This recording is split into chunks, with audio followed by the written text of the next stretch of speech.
mayaman ka, kay mahirap ka, kay makapangyarihan ka, kung maliit kang tao. Ang batas ay batas at dapat sinusunod ng lahat. Kaya nga po ang aking nasasabi ngayon, lintik lang ang walang ganti. Ang parusa po na nag-aantay sa mga miyembro ng House Injustice Committee ay pagkakakulong na 3 to 8 years for unauthorized inquiry and disclosure.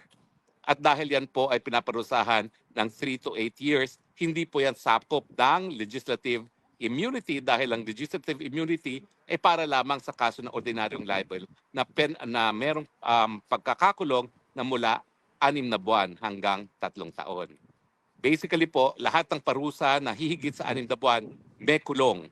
Kaya asahan natin, Luistro, hahalik ka rin sa malamig na rehas ng kulungan at kahit ikay magtago gaya ng ginawa mong pagtago sa iyong asawa, ikaw ay mapapanagot dahil alam ng milyon-milyong mga Pilipino kung anong ginawa ninyo.